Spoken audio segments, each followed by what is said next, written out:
Breaking news Delhi liquor scam కేసులో కేసీఆర్ కూతురు కవితకు బెయిల్ మంజూరైంది. షరతులతో కూడిన బెయిల్ ను సుప్రీంకోర్టు మంజూరు చేసింది. దీనికి సంబంధించి తాజా సమాచారం అందించడానికి మా ప్రతినిధి శివ ఢిల్లీ నుండి లైవ్ లో సిద్ధంగా ఉన్నారు. శివ, చెప్పండి, అయితే కవితకు అయితే బెయిల్ షరతులతో కూడిన బెయిల్ లభించింది. దీనికి సంబంధించి ఏ విధమైన షరతులు విధించారు కవితకి? రైట్, ఢిల్లీ లిక్కర్ పాలసీ కేసులో ఎమ్మెల్సీ కవితకు భారీ ఊరట లభించిందని చెప్పుకోవాలి. గత 5 నెలలుగా తిహార్ జైల్లో ఉన్న కవితకు ఈ రోజు సుప్రీంకోర్టులో దుసభ్య ధర్మాసనం justice Sanjiv Khanna, justice KV విశ్వనాథ్లతో కూడిన దుసభ్య ధర్మాసనం కవితకు బెయిల్ మంజూరు చేసింది. కొన్ని కండిషన్స్తో బెయిల్ మంజూరు చేసినట్టు తెలిసింది. కండిషన్స్తో కూడిన బెయిల్ మంజూరు చేసింది. మొత్తంగా చూసుకుంటే 5 నెలల సుదీర్ఘంగా ఈ కవిత తిహార్ జైల్లో తన జైలు జీవితాన్ని గడుపుతూ ఉన్నారు. ఈ నెలలోనే ఇటు తిహార్ జైలు అధికారులతో పలుమార్లు ఇటు అంటే కవితకు సంబంధించిన వారి కుటుంబ సభ్యులు తిహార్ జైలుకు వెళ్ళడం, ములాఖాత్ కావడం, కవితకు ధైర్యం చెప్పే ప్రయత్నం చేయడం, త్వరలోనే కవితకు బెయిల్ వస్తుందంటూ కూడా కేటీఆర్, హరీష్ రావు వారి కుటుంబ సభ్యులు అయితే ధీమా వ్యక్తం చేస్తున్నారు. గత పర్యటన సందర్భంగా కూడా న్యాయ నిపుణులతో సంప్రదింపులు జరిపిన హరీష్ రావు, కేటీఆర్ కవితకు ఎట్టి పరిస్థితులను బెయిల్ తీసుకురావాలనేది ప్రధానంగా వారందరూ ఆశాభావం అయితే వ్యక్తం చేశారు. ఎట్టకేలకు కవితకు ఈరోజు ఉదయం వాదనలు ప్రారంభమైన తర్వాత దాదాపు సుదీర్ఘంగా గంటన్నర పాటు ఈ వాదనలు కొనసాగాయి. ఇటు ముకుల్ రోహత్గి కవిత తరఫున మొదట వాదనలు వినిపించారు. కవితకు సంబంధించి అనేక ఆధారాలను కవిత దగ్గర ఉన్నాయి, డిలీట్ చేశారు, ధ్వంసం చేశారు అనేది ప్రధానంగా కవిత మీద అనేక ఆరోపణలు, అభియోగాలు నమోదు చేసింది ఈడీ, సిబిఐ దర్యాప్తు సంస్థలు. కానీ ఎటువంటి ఆధారాలు దొరకలేదు. దాదాపు 493 మందిని విచారించారు. 50,000 పేజీలు ఇటు ఈడీకి సంబంధించి కానీ సిబిఐకి సంబంధించి కానీ 50,000 పేజీలకు సంబంధించి ఛార్జ్షీట్లు దాఖలు చేశారు. అనేక మందిని విచారించినప్పటికీ 57 మంది నిందితులను దీనిలో చేర్చారు.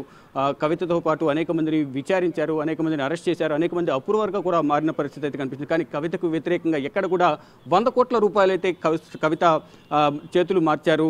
ముడుపులు అనేవి సౌత్ గ్రూప్ నుంచి నార్త్ గ్రూప్కు అందాయి, కవితనే కీలకంగా వ్యవహరించారంటూ ఆరోపించారు. కానీ సింగిల్ పైసా కూడా దర్యాప్తు సంస్థలు రికవరీ చేయలేకపోయారనేది ప్రధానంగా కవిత తరపున ముకుల్ రోహత్గి తన వాదనలు వినిపించారు. వాదనలు వినిపించిన నేపథ్యంలో ఎట్టకేలకు అంటే ఒకవైపు కవిత తరపున వాదనలు ముకుల్ రోహత్గి వినిపించారు, ఇటు ఈ దర్యాప్తు సంస్థల తరపున ఎస్వి రాజు తన వాదనలు వినిపించారు. అంటే మహిళంత మాత్రాన కవితకు ఏ విధంగా బెయిల్ మంజూరు చేస్తారు, అంటే విద్యా అర్హత కానీ సమాజంలో పలుకుబడి కానీ బెయిల్కు సంబంధించి అర్హతను సూచించవంటూ కూడా దర్యాప్తు సంస్థల తరపున ముకుల్ రోహత్గి తన వాదనలు వినిపించారు. కానీ ఇరువురు వాదనలు విన్న తర్వాత అంటే కవిత విచారణకు సహకరించలేదంటూ కూడా ఈడీ విచారణ సందర్భంగా గతంలో ఏదైతే 2023 మార్చిలో విచారించి 4 రోజుల పాటు దాదాపు 30 గంటలకు పైగా కవితను విచారించారు. ఆ సందర్భంలోనే కవిత తన మొబైల్ ఫోన్లను ఏదైతే ఈడీ అదే సిబిఐ ఆరోపిస్తూ ఉన్నాయో ఫోన్లను ధ్వంసం చేశారు, సాక్ష్యాలను ధ్వంసం చేశారని ఏవైతే చెప్తూ ఉన్నారో ఆ ఫోన్లను కూడా ఈడీ కార్యాలయంలో 10 ఫోన్లను విచారణ సందర్భంగా సబ్మిట్ చేశారు.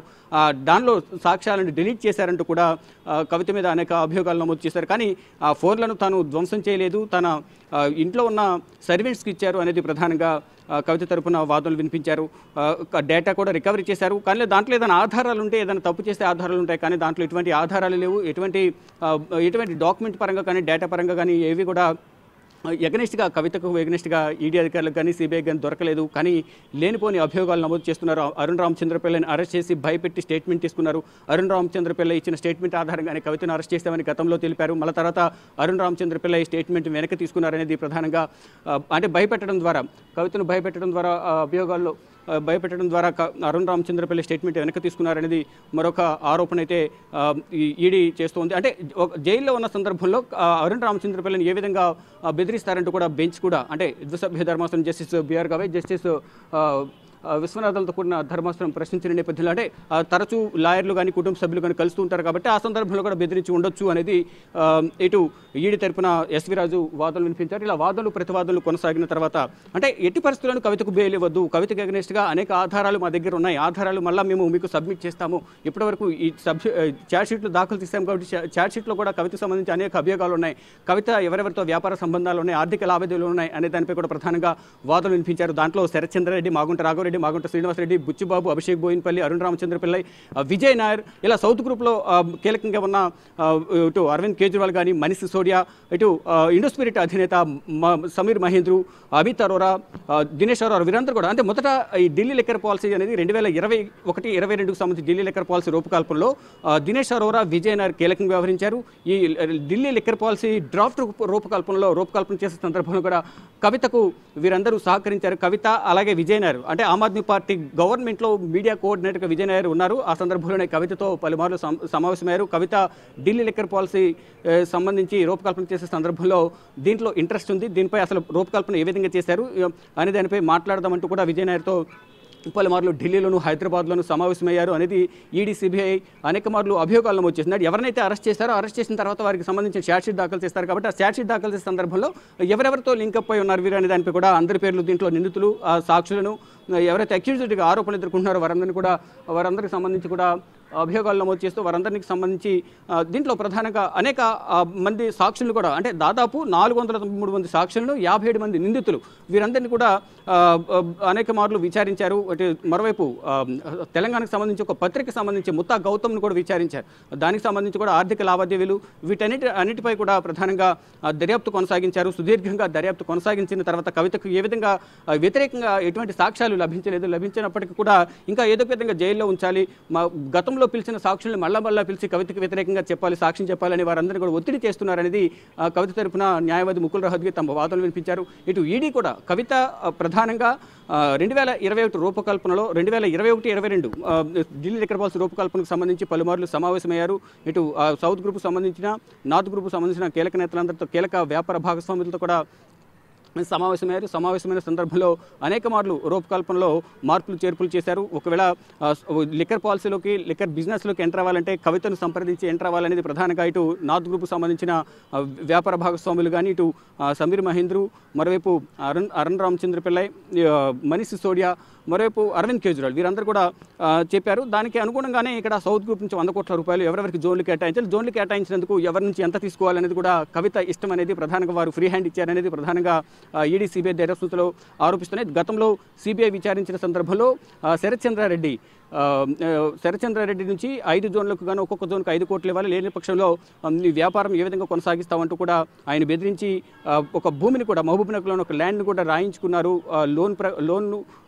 లేని భూమిని ఉన్నట్లుగా రాపించుకుని లోన్ తీసుకున్నారనేది కూడా ఒక అభియోగం అయితే సిబిఐ కవిత పైన అభియోగాలు నమోదు చేశారు. అంటే శరత్చంద్రారెడ్డి ఇచ్చిన వాంగ్మూలం ఆధారంగానే ఈ ల్యాండ్కి సంబంధించి కానీ ఈ జోన్ల కేటాయింపులో కవితకు శరత్చంద్రారెడ్డి ఎందుకు జోన్లకు సంబంధించి 5 కోట్లు ఇవ్వడానికి విముఖత వ్యక్తం చేశారనే అంశాలపై కూడా గతంలో శరత్చంద్రారెడ్డి విచారించిన సందర్భంలో సిబిఐకి వాంగ్మూలం ఇచ్చారనేది వారు చెప్తూ ఉన్నారు. మొత్తంగా చూసుకుంటే ఇటు ఆరోపణలు, ప్రత్యారోపణలు, వాదనలు, ప్రతివాదనలు ఎలా ఉన్నా ఫైనల్గా కవితకు సంబంధించి ఎటువంటి వ్యతిరేకంగా ఆధారాలు అనేవి సిబిఐ, ఈడీకి దొరకలేదు.